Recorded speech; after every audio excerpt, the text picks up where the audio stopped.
E aí, pessoal, tudo bem? Sejam bem-vindos. Como vocês estão? Hoje eu vou falar sobre a primeira lição que se encontra no capítulo 3 do Manual Pregar no Evangelho, o Guia para o Serviço Missionário. Eu vou ensinar essa lição não da maneira como os missionários ensinam as pessoas que eles encontram. Vou ensinar essa lição de uma maneira mais abrangente, um pouco mais demorada, um pouco mais profunda. Por quê?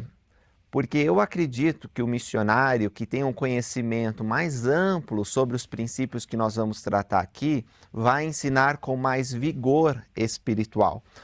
Por isso, cada pessoa que é um missionário, cada pessoa que está se preparando para servir uma missão, precisa ter um conhecimento muito maior do que aquele que efetivamente ele vai transmitir na hora de ensinar essas verdades. Então, esses daqui são os tópicos da lição que nós estamos falando. Como vocês podem perceber ao abrir o manual, não existe um roteiro, palavra por palavra, né, do que vocês devem dizer. Existem os tópicos com as escrituras, as perguntas, para que você prepare o seu próprio esboço a ensinar cada pesquisador. A verdade é que nós ensinamos tantas pessoas nas missões, né, no mundo em geral, é claro que muda de lugar para lugar, mas se você serve no Brasil, por exemplo, você vai ter várias lições durante o dia. E, embora você prepare esses esboços durante o seu estudo pessoal e com o companheiro, algumas ocasiões você não vai ter tempo de fazer uma grande preparação. Então, você vai ter que conhecer essas coisas muito bem, porque naquele momento você vai ter que adaptar o seu ensino para a necessidade de um pesquisador específico. Então, o que eu vou fazer aqui com vocês é ensinar esses tópicos. Eu já ensinei várias vezes isso, eu fui missionário de tempo integral e depois eu fui instrutor do Centro de Treinamento Missionário. E eu ensinava os missionários sobre essas lições, ensinava como eles podiam ensinar.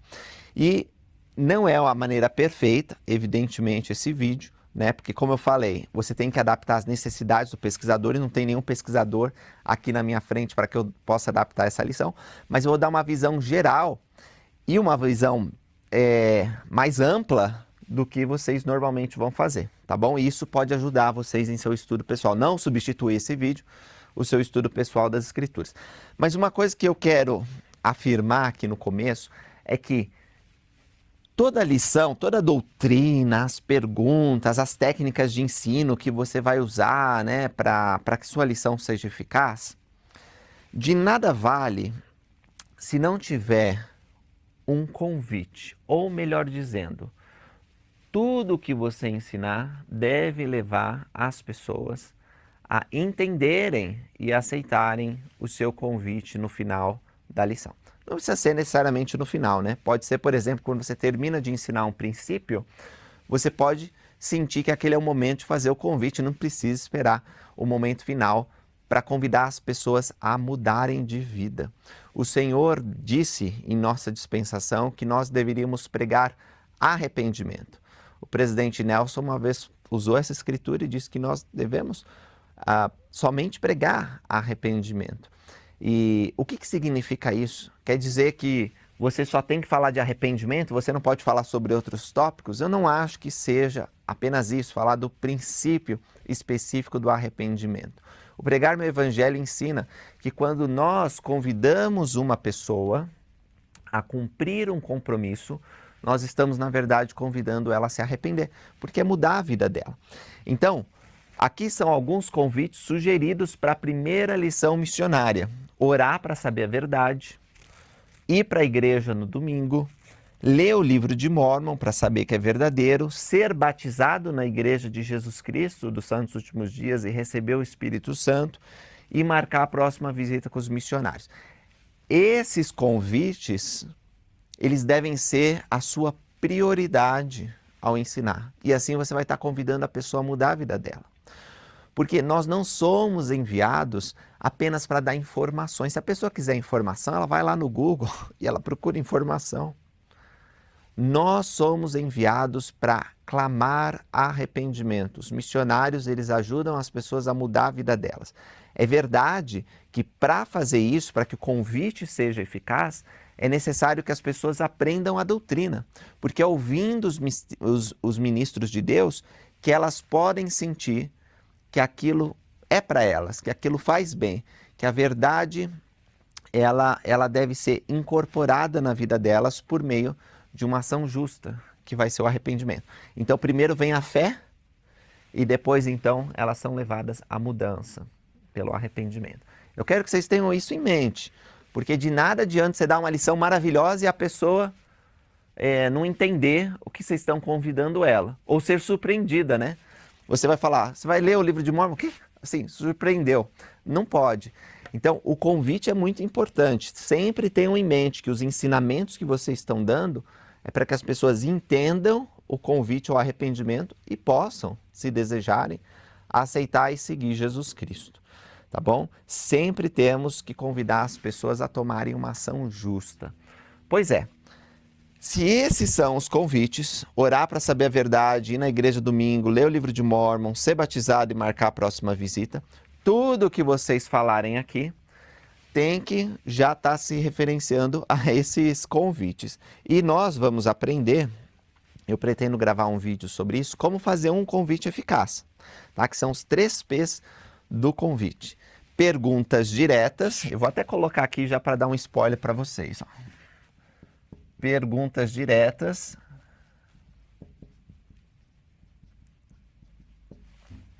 Você vai orar para saber a verdade? Então tem que ser direto, não é assim, você gostaria de orar? O que você acha de orar? Não. Pergunta direta. O que é uma pergunta direta? Que exige como resposta o sim ou não. Você vai pôr contra a parede, tá bom? O outro P muito importante é prestar testemunho.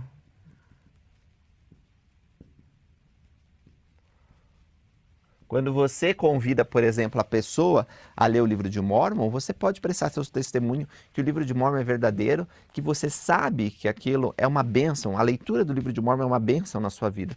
E o seu convite vai ser muito mais poderoso. E também prometer bênçãos.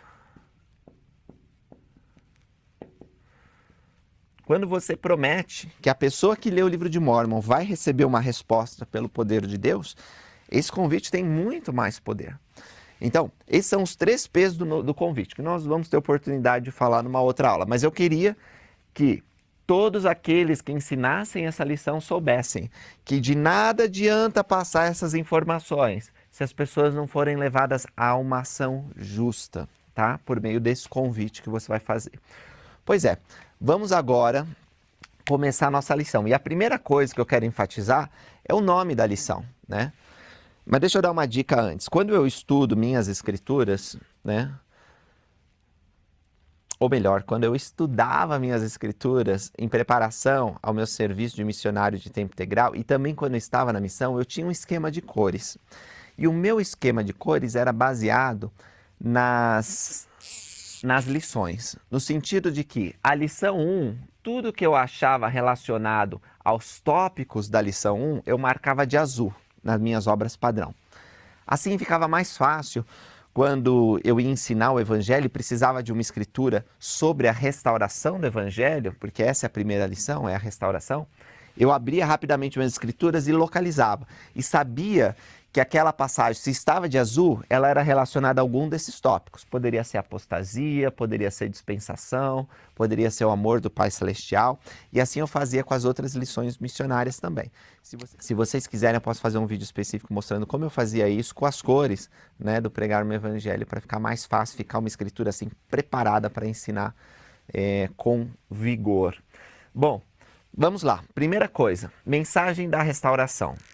O que é uma restauração? A restauração significa uma restituição do original.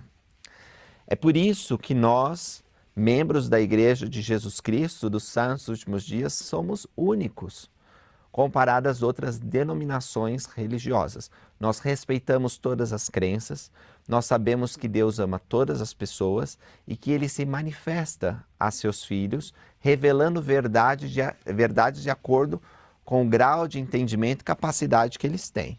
Mas nós sabemos que a Igreja de Jesus Cristo dos Santos Últimos Dias, ela possui verdades peculiares que foram reveladas a nós, verdades supremas que não estão disponíveis nas outras denominações religiosas, que fazem muito bem, eu repito, mas que não têm a plenitude do Evangelho eterno. Então, nós dizemos que a mesma igreja que existia na época de Jesus Cristo dos apóstolos, está lá no Novo Testamento, foi trazida à Terra novamente, em sua forma original. É por isso que é apenas na igreja de Jesus Cristo dos Santos Últimos Dias que você encontra os mesmos princípios, doutrinas e organização que existia na época de Pedro, Paulo e do próprio Senhor Jesus Cristo.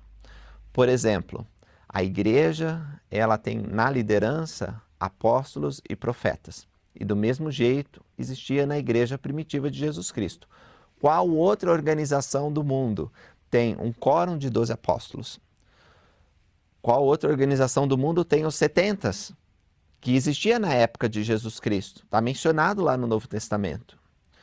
Que outra igreja tem o batismo pelos mortos, que é mencionado por Paulo?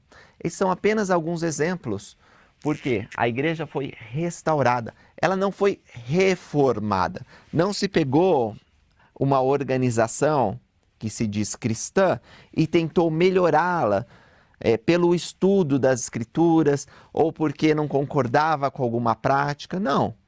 A igreja ela foi restaurada e é nessa lição que nós vamos ver como isso aconteceu.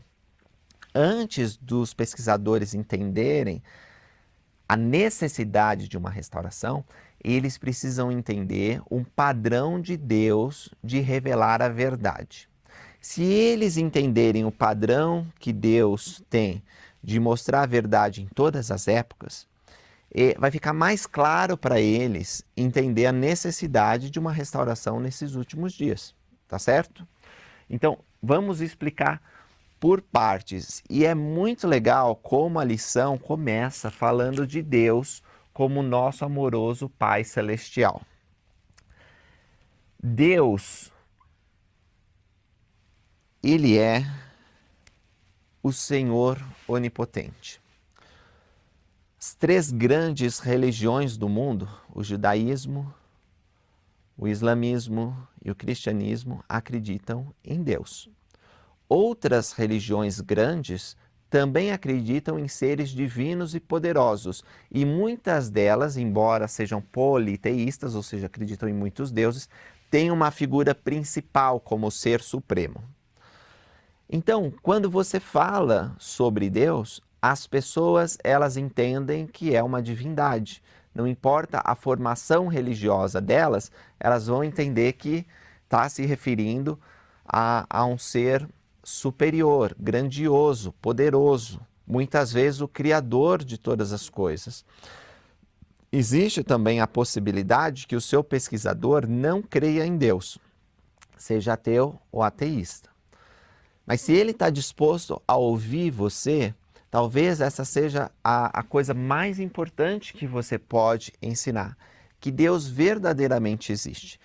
Para aqueles que não têm uma crença na existência de Deus, eu recomendo que vocês preparem sua lição estudando Alma 30, onde Alma, o profeta, Alma o filho, ele ensina Corior. Corior, ele não acreditava em Deus e não acreditava em Jesus Cristo. E aí Alma, quando está ensinando este homem, ele explica, isso fala lá, bom, vocês vão ler todo o capítulo, Mas eu vou só citar algumas coisas que podem ajudar vocês a ensinarem sobre a existência de Deus. Ele diz assim, no versículo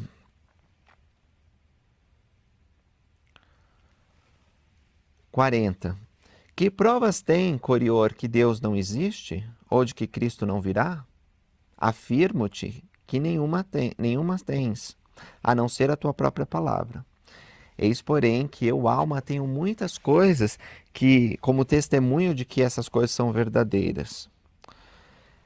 E aí ele fala que entre os testemunhos que ele tem, está no 44, testemunho de todos os irmãos, ou seja, outras pessoas acreditam em Deus, inclusive os santos profetas. As escrituras testificam que existe um Deus. A Terra, o planeta que nós vivemos e tudo que existe sobre sua face, sim, seu movimento e também todos os planetas que se movem em sua ordem regular, testemunham que existe um Criador Supremo. E ele continuou ensinando sobre a existência de Deus para esse homem, que estava com o coração muito duro e estava pedindo um sinal. Então a alma deu um sinal para ele, ele ficou mudo e ele acabou tendo um destino trágico, sendo pisoteado pelos oramitas. Né? Vocês podem ler essa história aqui em Alma 30. Espero que o seu pesquisador que não crê em Deus não acabe ficando mudo e sendo pisoteado. Mas o que vale para nós é que Deus, ele realmente existe e que existem muitas evidências de sua realidade. As pessoas, elas podem acreditar no que quiserem, mas é o seu dever ensinar essa verdade com autoridade de Deus. Você não vai forçar as pessoas, você não vai ser grosseiro com elas, mas você vai olhar fundo nos olhos dela e vai dizer: eu sei que Deus vive. Eu sei que Ele é nosso amoroso Pai Celestial e que nos ama profundamente. Quando você fizer essas coisas, você não vai estar sozinho, porque o Espírito de Deus vai testificar para você e para aquela pessoa que o que você fala é verdade. Essa pessoa vai poder ter o coração abrandado e receber um testemunho, porque está ouvindo um ministro autorizado de Deus. Ou vai recusar essas coisas. De qualquer forma, o seu dever é testificar sobre a realidade de um amoroso Pai Celestial. Como eu falei, as pessoas elas acreditam em Deus, mas às vezes elas não têm uma compreensão perfeita sobre seus atributos, suas características. Uma outra escritura no livro de Mórmon que vocês podem usar é quando Amon, lá em Alma 17, 18, está ensinando o rei Lamone, que é alguém que acredita num grande espírito, mas não compreende bem quem ele é. Então, Amon vai ensinar o rei. E é muito legal vocês aprenderem com essa experiência, porque da mesma forma que Amon ensinou, vocês também podem ensinar os seus pesquisadores. Então, quem é Deus? Né? Há uma escritura que eu quero usar para ajudar vocês enquanto estiverem ensinando, que é o rei Benjamim, lá em Mosias, quando ele fala sobre Deus também. Ele persuade o povo dele a acreditar que existe um Deus e que ele criou todas as coisas. E aqui ele revela os elementos da fé. Olha só, Mosias 4, 9 a 10. Eu estou citando algumas escrituras, mas tem várias outras escrituras na lição. E eu recomendo que vocês estudem todas as escrituras antes de saírem ensinando essa lição. Leiam todas as escrituras, aprendam o contexto histórico, pelo menos daquelas que estão relacionadas nessa lição, marquem, escrevam o que vocês pensam sobre elas e estejam preparados, porque quando um pesquisador fizer alguma pergunta, pode ser que o Espírito te lembre de uma passagem que você estudou que vai esclarecer e ajudar aquela pessoa. Então vamos lá, Mosias 4, 9 a 10. Acreditar em Deus. Acreditai que Ele existe, que criou todas as coisas, tanto no céu como na terra. Acreditai que Ele tem toda a sabedoria e todo o poder, tanto no céu como na terra. Acreditai que o homem não compreende todas as coisas que o Senhor pode compreender. E novamente acreditai que deveis arrepender de vossos pecados e abandoná-los, e humilhar-vos diante de Deus, e pedir com sinceridade de coração que Ele vos perdoe. E agora, se acreditai em todas essas coisas, vede que as façais. Então, nós temos 3 elementos da fé. Isso também foi ensinado pelo profeta Joseph Smith. O primeiro é acreditar que Deus existe. Tá certo? É o que ele fala aqui. É o primeiro elemento da fé. O segundo que ele fala é acreditar nos atributos ou características de Deus. Por exemplo, ele é onipotente, tem todo o poder. Ele é onisciente, tem todo o conhecimento. Então, saber os atributos de Deus. E terceiro é fazer conforme a crença.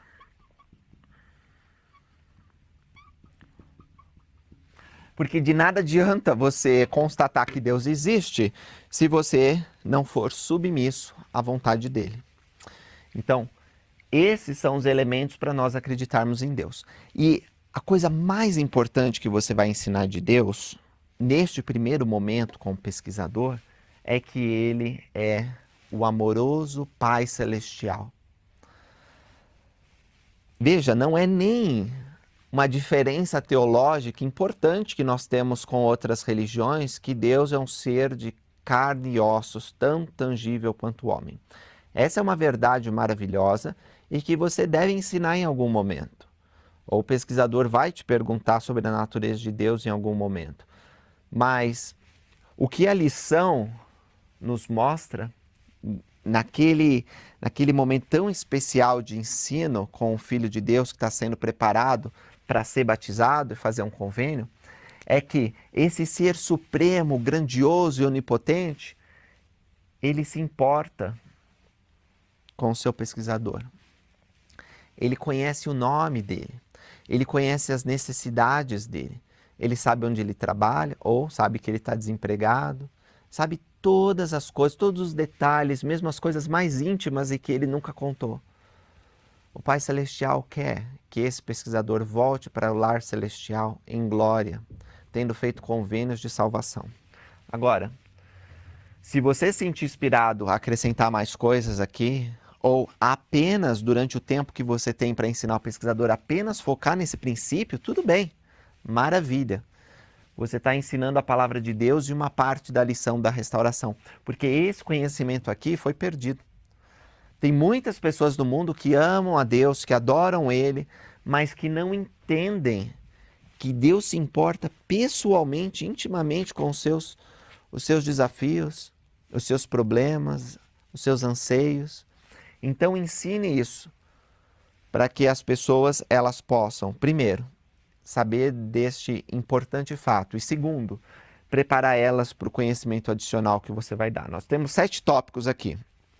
Esse tópico, ele vai ajudar as pessoas a entenderem todos os demais.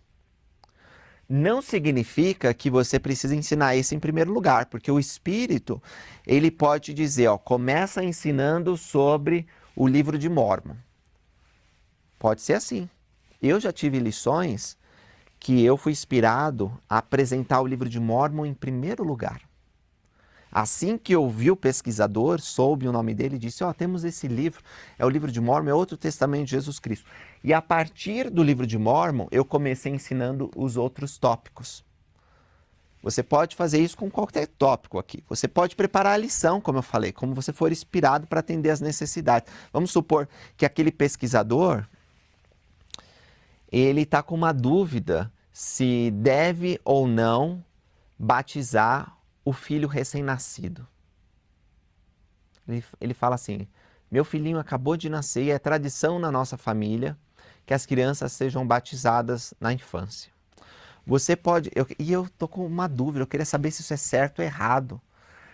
Você pode usar o livro de Mórmon, né? Quando em Moroni 8, Mórmon está ensinando sobre isso, para ensinar que o batismo de criancinhas é uma abominação à vista de Deus, porque as criancinhas são puras e não cometem pecado, que elas são redimidas pelo poder de Jesus Cristo, de sua expiação. E a partir daqui, você começa a falar do amor de Deus, sobre profetas, sobre o ministério de Cristo, como esse conhecimento foi perdido e as pessoas começaram a batizar criancinhas, mas como foi restaurado por meio do Evangelho de Jesus Cristo. E que a pessoa pode orar para saber que isso é verdade. Então você já apresenta o livro de Mórmon logo de cara. Eu não sei, você que vai ter que saber, mas é uma ideia. Mas vamos voltar aqui. Deus é nosso amoroso Pai Celestial e é lindo isso, porque Deus tem muitos nomes, né? Pai Eterno, Senhor onipotente, mas o fato de chamarmos Pai Celestial é uma das características, eu acho, da Igreja de Jesus Cristo dos Santos Últimos Dias, né? A gente não vê outras denominações religiosas usando esse termo muito frequentemente. E isso é porque nós sabemos que o Pai Celestial ele quer essa relação íntima conosco, com cada um de nós. Bom, Deus revela o Evangelho por meio de profetas em cada dispensação. É importante que vocês saibam que a maioria dos pesquisadores não tem contato com a nossa literatura antes de conhecer vocês. Eles não falam o jargão da igreja, né, o mormonês. E a gente tem que tomar cuidado com algumas palavras que nós usamos, porque se eles não entenderem alguns termos, vai ficar confuso na cabeça deles. Então ensinem de modo simples e expliquem as palavras da lição. Por exemplo, uma palavra difícil aqui é dispensação. Dispensação, até muito membro da igreja se confunde na hora de ensinar. Então, em vez de usar a palavra dispensação, você pode usar a palavra época, tá? Ou período de tempo, porque na verdade dispensação significa um período de tempo em que Deus tem o evangelho na terra. É o contraste de apostasia. Quando vocês forem ensinar sobre dispensação, talvez vocês queiram contar um pouco da história das Escrituras, especialmente a história bíblica. E eu vou dar um exemplo para vocês de como vocês fazem isso, tá bom? E vou fazer algumas advertências também. Lembra que não é desta maneira que vocês vão ensinar os pesquisadores. Depois eu vou gravar uma aulinha de como se eu estivesse ensinando os pesquisadores, para vocês terem um modelo, tá bom? Mas aqui eu estou falando de um conhecimento mais ampliado que vocês vão levar a eles. Então, como começa o plano de Deus nesse mundo? Ele quer nossa salvação eterna. Nos colocou aqui na Terra. Mais detalhes sobre isso a gente vai ver na lição 2, como que se desenvolveu a vida pré-mortal, a mortal e nosso destino eterno. Ele nos colocou aqui na Terra. E ele fez isso ao criar esse mundo e colocar Adão e Eva como nossos primeiros pais. Adão, ele revelou o plano de salvação. Adão foi o primeiro profeta da nossa terra. E Adão ensinou o evangelho a seus filhos. O evangelho, lembra, é o plano de salvação. O evangelho são as boas novas. Vou até colocar aqui, ó, plano de salvação. Ou seja, o evangelho ensina como nós podemos voltar a Deus. O evangelho, ele inclui fé em Jesus Cristo, arrependimento, batismo, dom do Espírito Santo e perseverar até o fim, tá bom? Isso aqui é o evangelho. Se eu perguntar para você rápido, o que é o evangelho de Jesus Cristo, o que você vai dizer? Fé, arrependimento, batismo, dom do Espírito Santo, perseverar até o fim. É isso. Pode dar uma outra resposta? Pode. O que é o evangelho? É o plano de salvação. Correto. O que é o plano de salvação? É o evangelho de Jesus Cristo. O que é o evangelho de Jesus Cristo? Fé, arrependimento, batismo, dom do Espírito Santo, perseverar até o fim. Tem outro nome? Tem as boas novas de grande alegria, né? Porque evangelho vem do grego, significa isso. Tem alguma outra explicação? Tem. Os convênios de Deus que faz conosco. O novo e eterno convênio do evangelho é fé, arrependimento, batismo, dom do Espírito Santo, perseverar até o fim. Inclui as coisas do templo, casamento eterno, verdade. É o convênio abraâmico, sim. O evangelho eterno é o convênio abraâmico. Tá bom? Então, tem várias definições, mas quando vier a palavra evangelho, saiba disso. É fé, arrependimento, batismo, dom do Espírito Santo, perseverança até o fim, que nós vamos ver na lição 3. Muito bem. Então, Deus, ele revela. Por que revela? Porque quando Adão foi criado, ele foi afastado da presença de Deus. Então, não se comunicava mais face a face como era no Jardim do Éden. Deus teve que revelar. E Deus, ele revela a verdade de muitas maneiras, não tem apenas uma forma. Deus pode enviar anjos, como foi no caso de Adão, ele foi ensinado por anjos. Deus pode enviar seu Santo Espírito que sussurra verdades, e os profetas são inspirados a escrever essas verdades, se tornam as Escrituras. Tem muitas maneiras, Deus pode se manifestar a ele mesmo. Lembra o irmão de Jared, que viu primeiro o dedo de Deus e depois o Senhor Jeová se revelou a ele? Pois é, Deus ele pode falar face a face, como foi no caso de Moisés. E os profetas recebem então uma revelação de Deus. Essa revelação é sobre seu evangelho, como nós podemos nos preparar, como podemos exercer mais fé em Jesus Cristo, como podemos mudar a nossa vida para nos adequar aos padrões celestiais, como nós temos que fazer um convênio com Deus sendo batizados e recebendo o dom do Espírito Santo num processo de justificação, ou seja, de se livrar do pecado, e de santificação, para que nós nos tornemos novas criaturas. Então ele fala isso, ele revela isso. E Adão ensinou essas coisas a seus filhos. Infelizmente, alguns de seus filhos não quiseram dar ouvidos. E nós sabemos de um deles, que foi Caim. Ele matou seu irmão Abel, assassinado.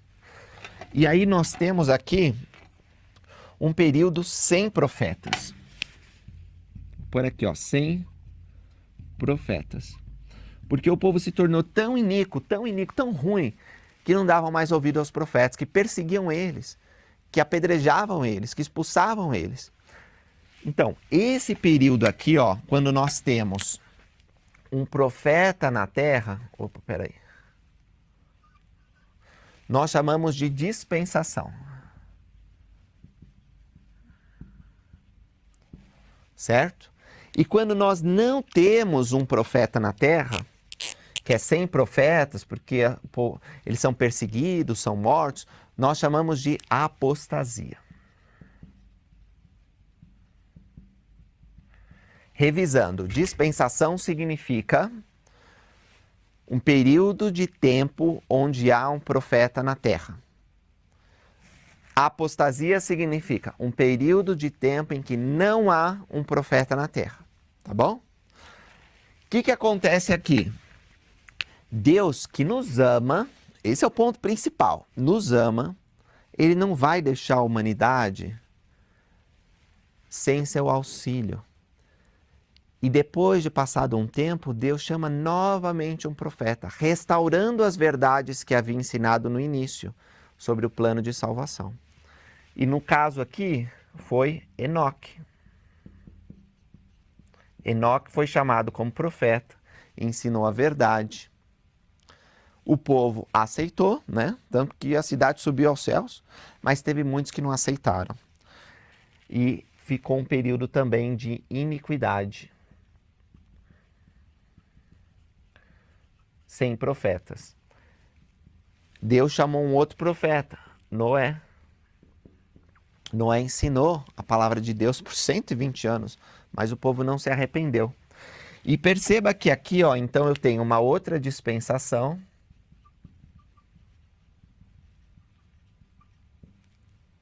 Dispensação, escrevi errado. Dispensação. E aqui eu tenho uma outra apostasia, tá? Nossa, tá saindo tudo errado aqui. Mas tudo bem, vocês estão entendendo. Aí eu tenho de novo, aqui o quê? Dispensação, depois de Noé, vai vir uma outra apostasia. Não é?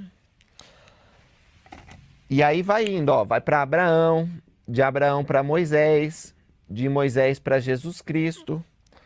E eu vou representar isso de modo diferente, já que vocês pegaram a ideia, tá bom? Para que vocês possam visualizar de uma outra forma e talvez ajudar no entendimento. Enquanto nós temos um profeta com autoridade de Deus, nós temos uma dispensação do Evangelho. Quando nós não temos um profeta,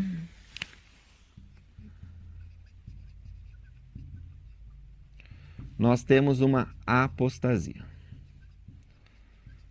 E isso ficou um ciclo, onde Deus chama um profeta, o povo nega e entra em apostasia. Mas quando as condições estão propícias, Deus chama um novo profeta. E aí, nesse ciclo de dispensação e apostasia, nós, de forma didática, tá? Eu estou falando de forma didática para vocês. Nós tivemos 7 dispensações. Lucas, nós apenas tivemos 7 dispensações? Não. Nós tivemos outras. Mas é uma forma didática que seus pesquisadores podem entender. Então, vou colocar elas aqui, ó. Como eu falei com vocês, começou com Adão, depois foi para Enoque, depois foi para Noé, Moisés, Abraão. Então vamos para Moisés, Jesus Cristo. Então, a última dispensação com Joseph Smith. Ok? Aí nós temos, ó, deixa eu marcar aqui com outra cor para não confundir. 1, 2, 3, 4, 5, 6 e 7. Lucas, quais são as outras dispensações então? Só curioso eu tô. Bom, nós tivemos a dispensação dos Jareditas, por exemplo, que não está aqui, né? A dispensação de Leí, dos Nefitas, pode ser uma outra. Teve várias, gente. A gente nem sabe todas, eu acredito, porque nós não temos todos os registros, mas isso aqui é uma forma didática, com 7 dispensações para as pessoas entenderem sobre profetas e apostasia. Então, nessa flechinha aqui, ó, entre o intervalo entre um profeta e outro, houve uma apostasia. Apostasia entre Enoque e Noé. Apostasia entre Noé e Abraão. Entre Abraão e Moisés, uma outra apostasia. Entre Moisés e Jesus Cristo, uma outra apostasia. Entre o Salvador e Joseph, uma outra apostasia. Agora, de Joseph Smith, que é a última dispensação, a da plenitude dos tempos, haverá uma apostasia? Não.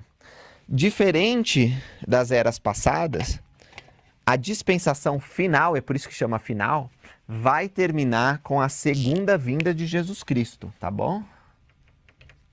Não sei nem se dá para ver aí, mas é a segunda vinda. Diferente das outras, não terminará com uma apostasia. Eu não sei se vai dar para ver por causa dessa mesa aí, mas de qualquer maneira, vocês pegaram a ideia, né? Deus chama um profeta, revela a verdade, e tem muitas maneiras que Deus pode revelar. Geralmente envia um emissário angelical.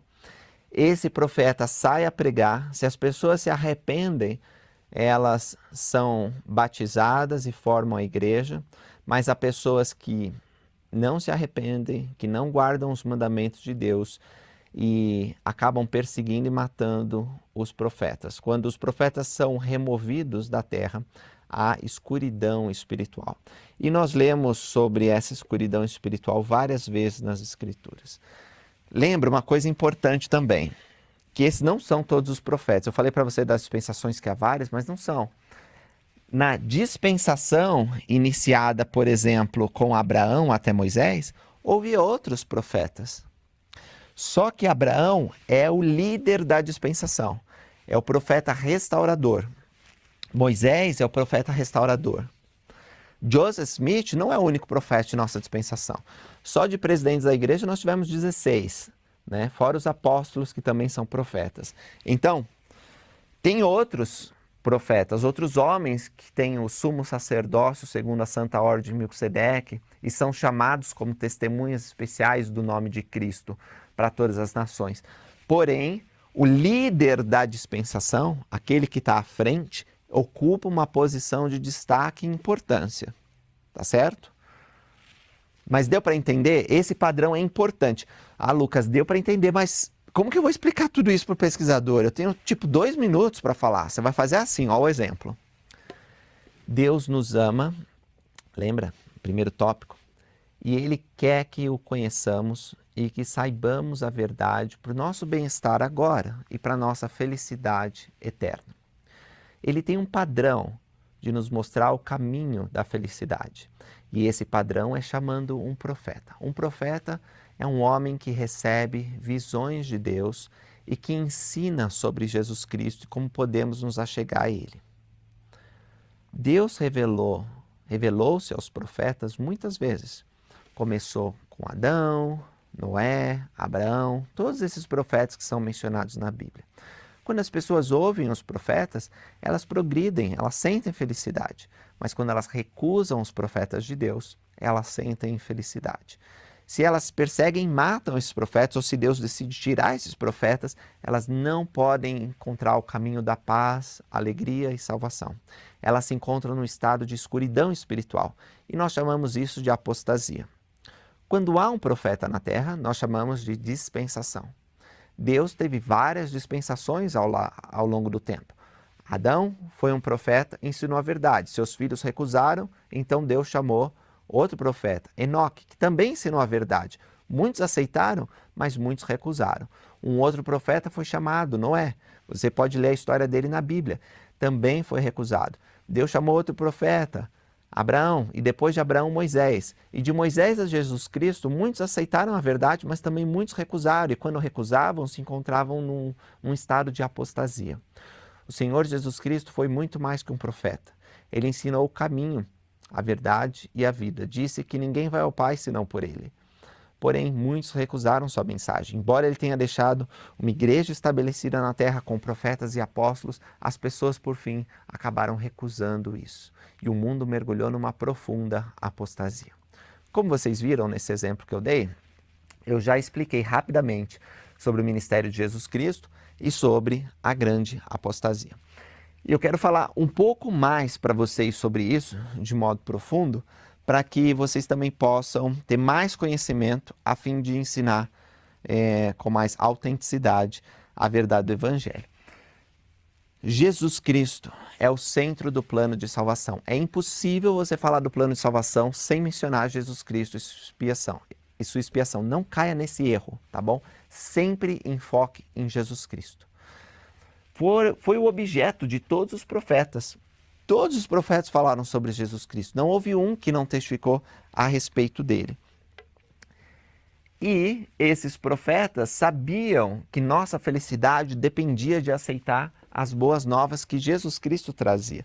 Muitos desses profetas, mesmo antes do Salvador nascer, viram seu ministério, seus ensinamentos, seu batismo, sua igreja e se regozijaram nesse conhecimento. Desde o passado, esses profetas faziam convênio com Deus em nome de Jesus Cristo. Eu sei que muitas partes do Velho Testamento não são claras a esse respeito, mas nós recebemos escrituras adicionais, como a Pérola de Grande Valor, Doutrina e Convênios, e também os profetas nos ensinaram que Adão conheceu Jesus Cristo. Abraão conheceu Jesus Cristo e é por isso que quando os judeus pressionam ele, Jesus diz, antes que Abraão existisse, eu sou. Ou seja, ele era Jeová, que Abraão havia conhecido e se regozijado. Todos os profetas, mais uma vez, falaram de Cristo. Tem uma escritura que eu gosto muito para explicar esse tema, que está em Jacó. Eu acho que é Jacó 4. Vamos ver. Está aqui, ó. Jacó 4, versículo 4. Nós escrevemos essas coisas para que nossos filhos tenham conhecimento de que sabíamos de Cristo, tínhamos esperança na glória de Cristo muitos séculos antes de sua vinda.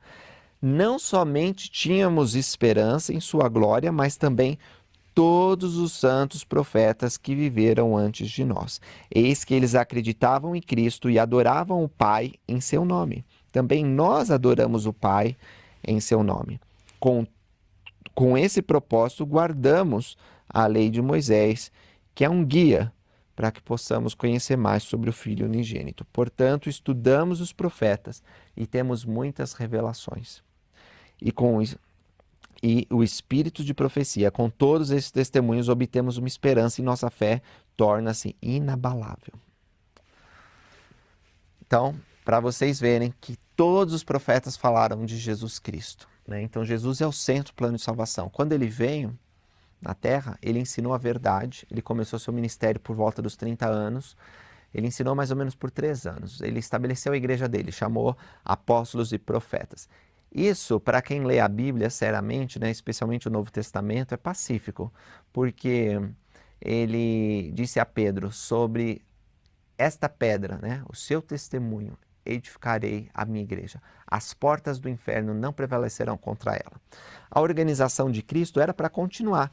É por isso que depois da ascensão de Jesus Cristo, Pedro e os demais se reuniram. Como Judas, né, havia perdido a sua posição no Quórum dos 12, era necessário que fosse chamado outro. E eles escolheram Matias pela inspiração de Deus. Então, a igreja tinha essa estrutura. O apóstolo Paulo explica que a igreja é fundamentada sobre o testemunho dos apóstolos e profetas que Jesus Cristo é a principal pedra de esquina. O Senhor, ele organizou sua igreja para aperfeiçoamento de seus membros. Por isso que os membros da igreja são chamados santos, para que eles possam buscar a santidade. Então a igreja providencia um ambiente onde nós podemos crescer, conhecer Jesus Cristo e fazer ordenança sagrada. As ordenanças sempre fizeram parte da doutrina de Cristo. As boas novas incluem, por exemplo, o batismo, que todos nós precisamos para entrar no reino dos céus. Jesus foi batizado para dar o exemplo. E numa entrevista com um mestre entre os fariseus, um membro do Senado judaico, né, do Sinédrio, que era Nicodemos, Jesus disse que todo aquele que não nascer da água e do Espírito não vai poder entrar no reino dos céus. Ele estava se referindo ao batismo e deixou isso muito claro. Vocês podem ler lá em João 3. E vocês vão ler sobre essa entrevista. Então, as ordenanças fazem parte. O que Jesus Cristo ensinou aqui na terra, enquanto ele estava, era que as pessoas precisavam ser batizadas, receber o Espírito Santo e perseverar até o fim. Ele ensinou como nós temos que nos despojar do homem natural, adquirir os atributos da santidade para voltarmos à presença do Pai dele. Ele disse, meu Pai tem muitas moradas, eu vou preparar um lugar. E ele disse, aquele que me ama guarda os meus mandamentos. Ele deixou esses mandamentos bem claros nas Escrituras. Mas, infelizmente, as pessoas não quiseram dar ouvidos. Além de crucificar o Filho de Deus, perseguiram depois seus apóstolos e profetas, e muitos morreram de maneira muito cruel. O que levou a igreja primitiva à apostasia, aquela fome prevista por Amós, não uma fome de pão nem sede de água, mas de ouvir a palavra de Deus, foi a traição daqueles que deveriam ter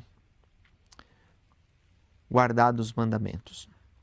A perseguição aos membros da igreja e aos profetas nunca tem poder. Por mais que Satanás odeie a igreja e queira nos destruir e fale com muitas pessoas através de seus sussurros diabólicos para perseguir os profetas e tenta distorcer a verdade, nem Satanás, nem todos os exércitos da terra podem deter a obra de Deus. O que levou a igreja à apostasia em todas as épocas, inclusive depois do ministério de Jesus Cristo e seus apóstolos, foi a traição dos próprios membros da igreja. Os membros da igreja, eles começaram a trazer coisas do mundo ou de outras religiões e eles começaram a distorcer as ordenanças da casa de Deus. Eles começaram a misturar práticas iníquas com as coisas verdadeiras. E por causa da iniquidade interna, a igreja foi muito advertida. Nós lemos nas epístolas de Paulo, ele constantemente advertindo a igreja contra a iniquidade. Mas porque eles traziam essa iniquidade para dentro da igreja, a perseguição externa, ela ajudou também nisso, evidentemente, mas foi uma corrupção de dentro para fora. E apenas um século depois que o próprio Salvador tinha nascido, já havia uma instituição bem diferente da original, que havia destruído ordenanças, distorcido as doutrinas. E nessa parte eu quero que vocês sejam bem cuidadosos ao ensinar. Não podemos identificar uma igreja específica, né, como sendo a causadora da apostasia. A igreja que surgiu depois, ela foi bem diferente, é verdade, da igreja de Cristo. Mas a gente não pode identificar uma única organização. Porque mesmo que a gente fale, era a igreja católica, né? A igreja católica, ela se dividiu muitas e muitas vezes. Inclusive o movimento protestante surgiu a partir da igreja católica com um religioso, né? Posso falar, por exemplo, especificamente do Martim Lutero, se rebelando contra algumas práticas que ele não concordava dentro daquela organização. Mas ao estudar a história da cristandade, vocês vão ver que muitas coisas aconteciam diferente na Idade Média, que é chamada Idade das Trevas, do que acontecia nos tempos de Jesus Cristo. Por exemplo, não havia mais apóstolos e profetas. O batismo não era apenas para aqueles que tinham responsabilidade, mas as criancinhas agora podiam ser batizados. O casamento, embora continuou uma coisa muito importante, as pessoas mais santas e próximas de Deus, que eram os líderes religiosos, já não casavam, né? Era agora celibatários. Então, houve muitas distorções, muitas mudanças, e é por isso que movimentos foram surgindo para tentar consertar aquilo que parecia errado. E esse movimento protestante de rebeldia gerou outras igrejas. Essas outras igrejas, muitas vezes, elas focavam em uma doutrina. O batismo, ou Espírito Santo, né? Especialmente como manifestado no dia de Pentecostes, os dons espirituais, e eles iam, ou essas igrejas, elas ficavam muito focadas em um líder. Então, muitas igrejas hoje em dia, que nós chamamos evangélicas, elas têm nome de algum líder religioso que criou esse movimento. E assim foram surgindo muitas manifestações religiosas entre aqueles que seguiam Jesus Cristo. Embora seja fascinante estudar essa época, os missionários não precisam se concentrar na criação de muitas igrejas. Eu acho que o que basta ensinar nessa época é que a igreja verdadeira que Cristo havia estabelecido com seus apóstolos foi removida completamente da terra. Não havia mais profetas, não havia mais o batismo feito pela autoridade divina, não havia mais o Espírito Santo sendo derramado. É claro que Deus continuou amando seus filhos, é claro que continuou cuidando deles e iluminando eles. Muitos deles foram corajosos para quebrar aqueles grilhões de censura que havia sido impostos ao povo, mas eles não tinham a verdade eterna, não havia mais profetas como no passado.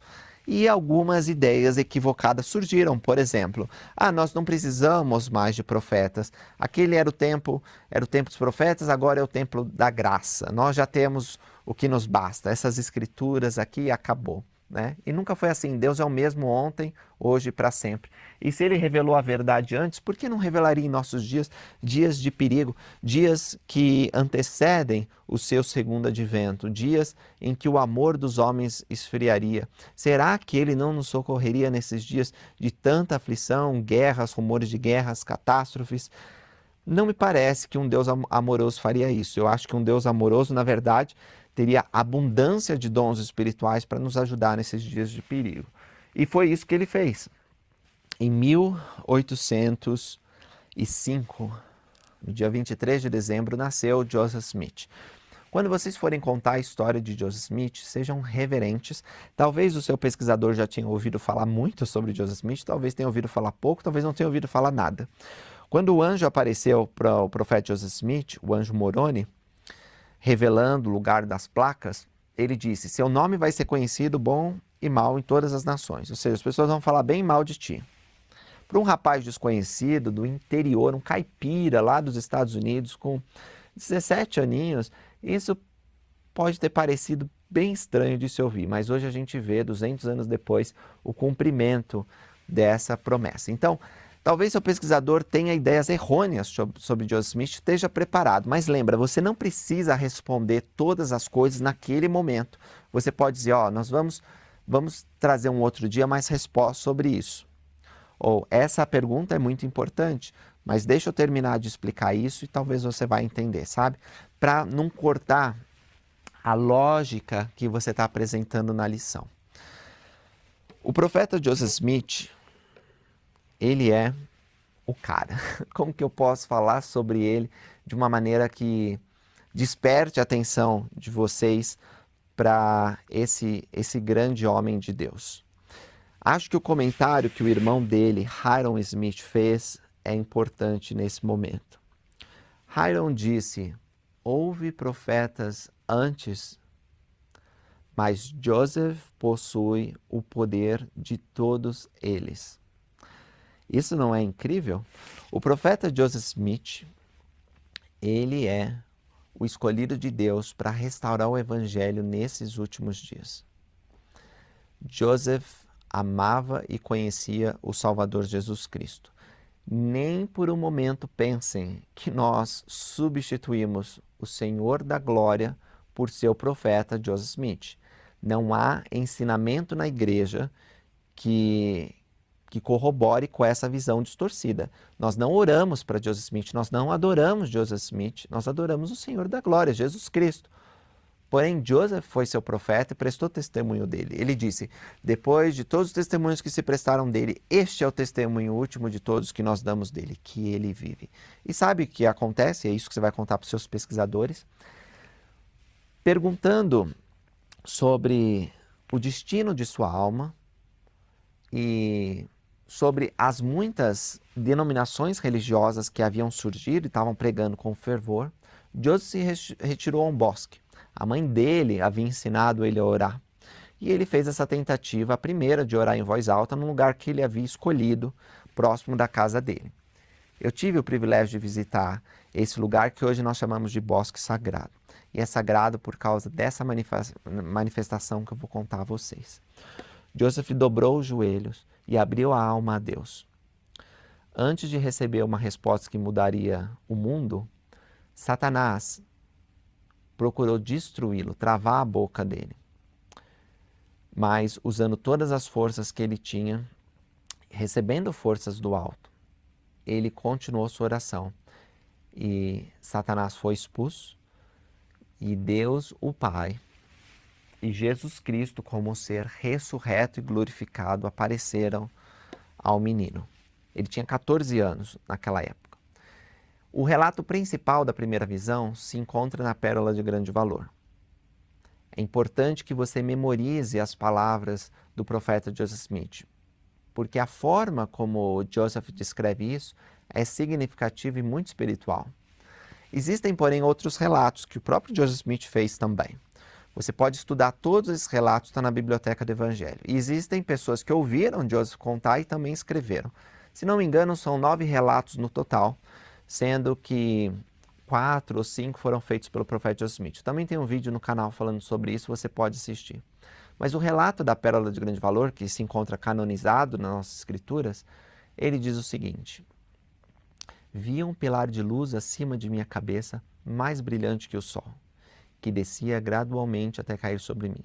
Quando a luz pousou sobre mim, vi 2 personagens cujo esplendor e glória desafiam qualquer descrição, pairando no ar acima de mim. Um deles falou-me, apontando para o outro, e disse: este é meu filho amado, ouve-o. Ali estava Deus o Pai e Jesus Cristo respondendo à pergunta daquele jovenzinho. A primeira palavra que falaram foi Joseph, porque conhecem ele pelo nome. Então ensinaram que as igrejas que estavam estabelecidas na época não eram a mesma igreja de Jesus Cristo. Até disseram: essas igrejas se aproximam de mim com o lábio, mas não com o coração. E Joseph foi proibido de se unir a qualquer delas. Porém, eles não indicaram o caminho a seguir, exatamente não disseram: você vai restaurar a igreja, o livro de Mormon vai vir. Não revelaram tudo, mas Joseph sentiu uma paz naquela ocasião e por muitos dias sentiu o amor de Deus. Alguns anos depois, enquanto ele orava também, procurando a remissão de seus pecados por erros tolos, que todos os jovens, quando a gente jovem comete algumas bobeiras, e ele estava pedindo perdão e apareceu um anjo, o anjo Moroni, que revelou a ele o lugar onde ficava escondido um registro antigo, escrito em placas com aparência de ouro.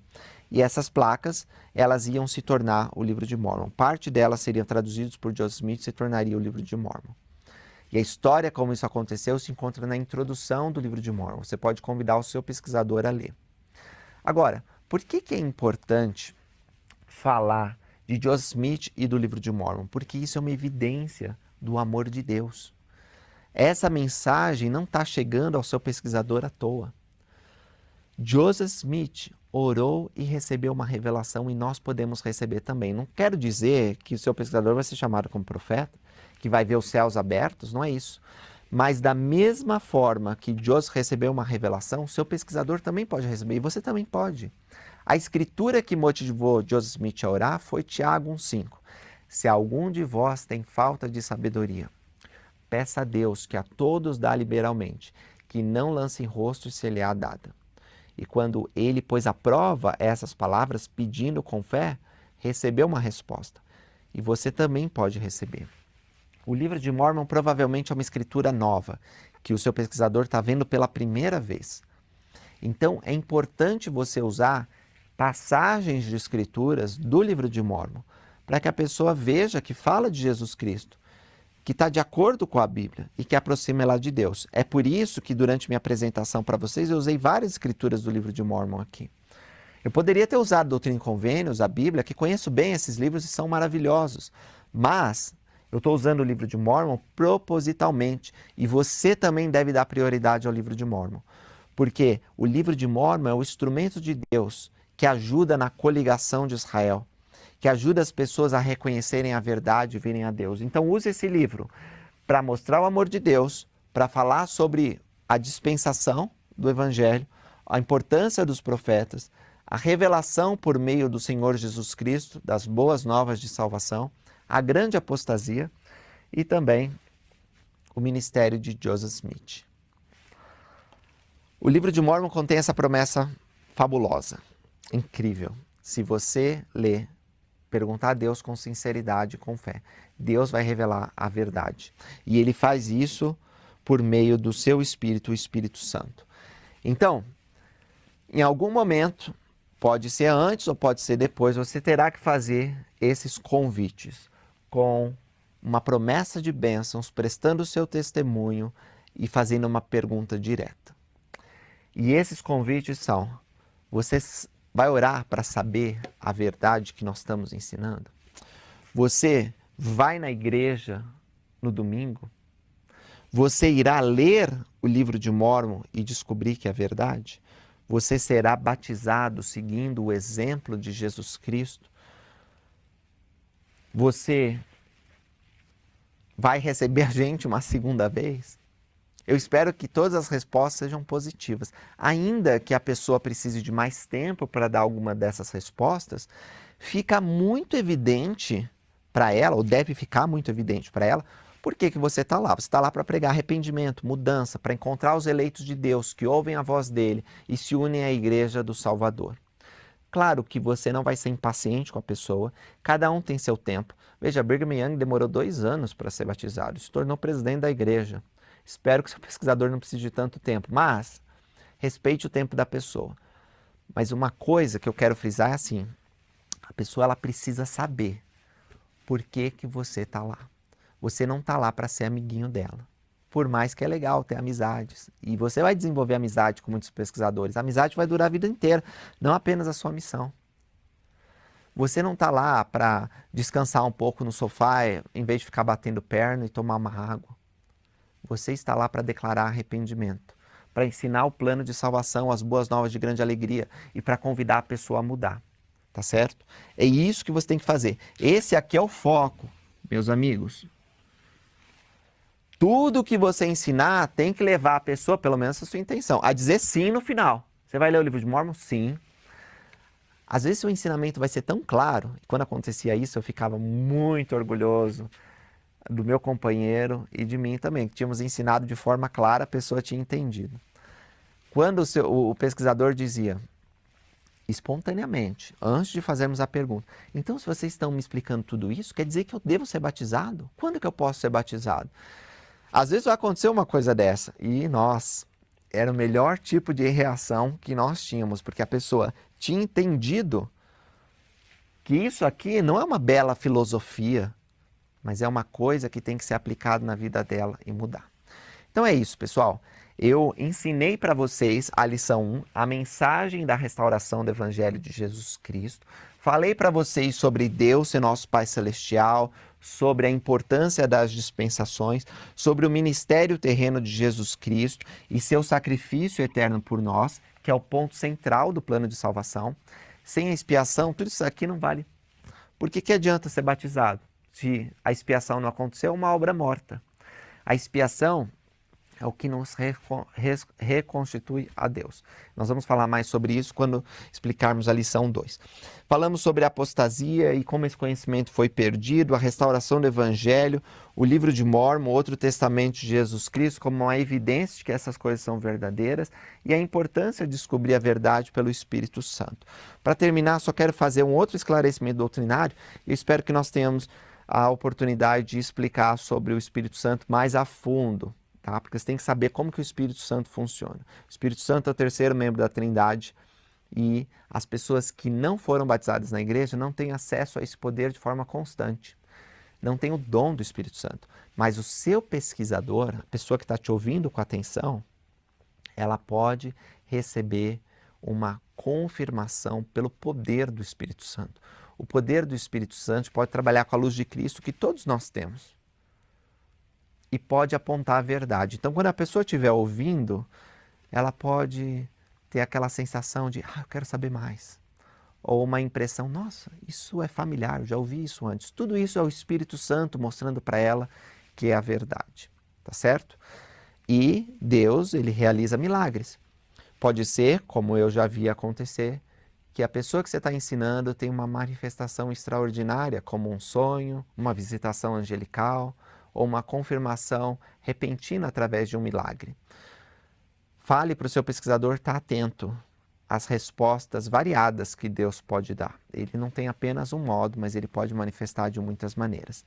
Advirta também seu pesquisador que a busca por sinais geralmente não leva a uma compreensão melhor de Deus e seu plano e nem edifica a nossa fé. Nós temos que buscar um testemunho e não um sinal. Buscar um testemunho significa ter sinceridade, humildade, e isso implica em fazer alguma coisa. Dificilmente Deus vai revelar alguma coisa para o seu pesquisador ou para você, a menos que você tenha desejo de colocar em prática esse princípio. É por isso que Joseph, quando foi ao bosque, ele não apenas queria saber qual a igreja é verdadeira, ele queria saber qual a igreja era verdadeira a fim de se unir a tal igreja. Então ele ia colocar uma ação, né, junto com aquela orientação. É assim que temos que fazer também. De nada vale isso sem ter ação. Beleza? Era isso que eu queria falar para vocês hoje. Espero que tenha ajudado de alguma forma. E lembra, falei muita coisa. Você não vai pegar isso aqui e ensinar para o pesquisador dessa maneira. Não há nenhum segredo. Pode mandar esse vídeo se quiser. Mas tem que ensinar de modo adaptado às circunstâncias e necessidades daquele que você está ensinando. Geralmente, o seu pesquisador vai ter 10, 15 minutos para ouvir. Não vai ter uma hora aqui, como a gente está, né, falando. Então, dá para ensinar isso aqui em 1 minuto. E eu vou demonstrar isso ao final dessa lição, agora mesmo. Deus é nosso amoroso Pai Celestial. Ele tem um plano para a sua vida. Ele te conhece. Ele quer seu bem-estar eterno. E por isso, ele trouxe o livro de Mórmon, uma outra escritura similar à Bíblia, que nos ensina a palavra de Deus. O livro de Mórmon surgiu nesses últimos dias através da restauração do Evangelho eterno. E eu digo restauração porque o mesmo conhecimento que Deus tem dado a profetas do passado foi trazido hoje à Terra. Depois de muitos profetas terem ensinado e terem sido recusados, Deus mais uma vez manifestou sua verdade nesses últimos dias. Joseph Smith, um jovem de 14 anos, queria saber qual a igreja era verdadeira, para que se unisse a ela. Mas, ao pesquisar as diversas religiões, ele nunca conseguia chegar a uma conclusão de quem estava certo e errado. Ele leu uma escritura na Bíblia, dizia: se tem falta de sabedoria, pergunte a Deus. E ele foi num bosque, um lugar onde ele podia ficar isolado, e orou em voz alta. Deus, o Pai e Jesus Cristo se manifestaram a ele. Ele foi preparado e se tornou um profeta de Deus em nossos dias. Como prova de que ele é um profeta, o livro de Mórmon foi trazido à luz. E nós podemos ler esse livro e saber que é a verdade divina. Convido você a ler o livro de Mórmon e descobrir que ele é a palavra de Deus. Você vai ler o livro de Mórmon para saber se é verdadeiro? Sim, eu vou ler. Perfeito. Você vai na igreja visitar para poder conhecer um pouco? Eu sei que você vai ser muito bem recebido e vai gostar bastante. Vai na igreja nesse domingo? Nós podemos passar aqui às 9 horas para ir com você? Também temos um outro convite a fazer. Queremos que você possa pensar sobre o seu batismo. Seguir os passos de Jesus Cristo e ser batizado por alguém que tem a autoridade de Deus. Nós queremos que você possa ser batizado no dia 19 do próximo mês. Tem um mês de preparação. Se você sentir que nós falamos a verdade e que essa é a Igreja de Jesus Cristo dos Santos Últimos Dias, você vai seguir o exemplo de seu Salvador e ser batizado no dia 19 do próximo mês? Perfeito.